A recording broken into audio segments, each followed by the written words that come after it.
You ever wondered what an 80s gangster would smell like? You always wondered what that smell would be in the air before you get a bullet in your head for owing people money?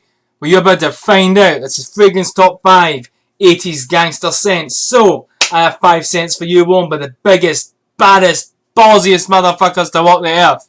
Oh yeah, I'm talking Miami Vice and Knight Rider shit going on. That's what I'm talking about. No fucking around with this list because we're getting on right now. So, number 5 we have Quorum. Released by Antonio Puig. I believe this came out in 1982.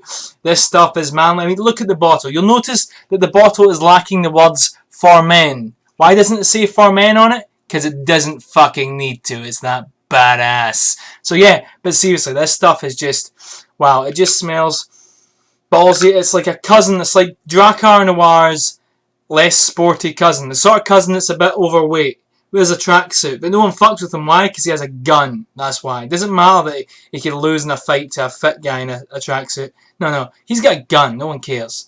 So yeah, Quorum. Number 5. Great scent. Balls to the wall. Lasts all day. Heavy hitter. It just, like, if you ever go collect money from someone, you wear this.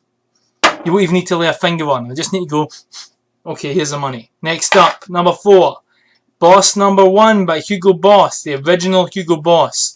This is just, look at this bottle. Look at the pattern in the bottle. If you saw the box this comes in, black thing with white lines on it, it's classy 80s motherfucking juice. So yeah, look at that shit. That stuff's real gangster right there. So yeah, it smells great. Reminds me of a Miami gangster, this one. This one's more like a New York gangster. This one's very Miami gangster, you know. You know, that urinal, sort of urinal cake, honey tobacco vibe. Again, lasts all day, smells great, and has a sexy ass fucking bottle. This isn't a flanker, this is the original. Boss Number 1. Because the boss is number 1. The mafia boss. Next up. Don't be surprised to see this one. This is Lapis Quorum, released in 1987. Also to clarify, Boss was released in 1985, I believe. If I get some of these wrong, my apologies, it's been a while. This was released in 1987 by Ted Lapis. This stuff is just, I've got it on here.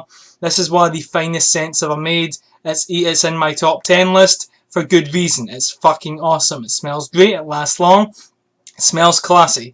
This is the sort of scent you can wear with jeans and a jacket, and it'll look leather jacket. It'll look fine. You could also wear it with a handmade sharkskin Italian suit while driving a Ferrari with the top down and a gun over your shoulder, ready to shoot at the cops that will chase you. So yeah, that's the sort of scent you wear. This stuff's amazing. Great price. Amazing scent.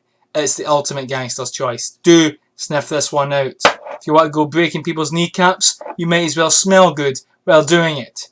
Next up we have Oscar de la Renta's Pour Louis. This one, I believe I have it on here. This stuff is just masculine as hell. This stuff is, I read a review on Bass Notes calling this Gangster's Paradise. And no, this is so true. This stuff just smells of, it's the same sort of family as One Man Show. Just imagine you in a really dimly lit snooker hall. Dusty, smoky, people smoking cigars, there's hardly any light, guys all sitting playing cards, really dodgy, really seedy. That's what it smells like. I don't mean that in a bad way, that's what I think of. Gangsters, when I smell this. This is Gangster's fucking Paradise. Like, yeah, I watched the music video for Smooth Criminal. This is basically what all those guys would wear. No joke. Amazing stuff. So, what is my number 1 gangster scent? I'd also like to add, I'm not taking this list too seriously. Like, number 5 isn't extremely different from number 1. It's all about opinion. But really, my number 1 is Zino Davidoff. Have you seen Zino Davidoff? With his, you know, double-breasted suit and cigar? He looks like a gangster. He's cool as fuck. So yeah, you need to have a scent. This stuff is so classy. It's that way what's classy, but it's got a bit of aggressiveness in there. So, all these scents here, Lapidus, Quorum, Pour Louis, Boss Number 1, these are what all the gangster henchmen would wear.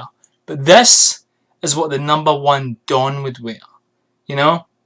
It's just like the original, the others, just a tiny bit classier, more sophisticated. See, the Don doesn't do much. The Don sits. The Don speaks. He uses his mouth before he uses his gun. His henchmen do all the rest of the hard work.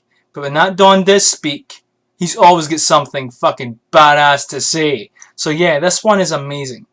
This is my number 1 80s gangster scent. If you haven't sniffed this, you're missing out big time. And this is the latest formulation. This isn't even a vintage, and this still smells amazing. So if the latest formulation is a 10 out of 10 for me, take a guess what the vintage smells like.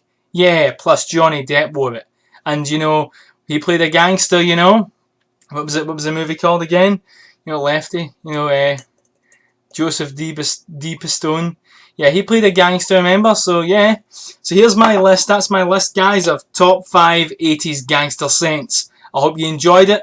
Leave your questions and comments below. Don't forget to like, share, and subscribe. And remember, if you're going to do any type of violence or any gangster shit, you need to smell good. Watch my video before. If you're going to go to jail for violence or breaking someone's kneecaps or nailing them to the floor, you might as well smell good.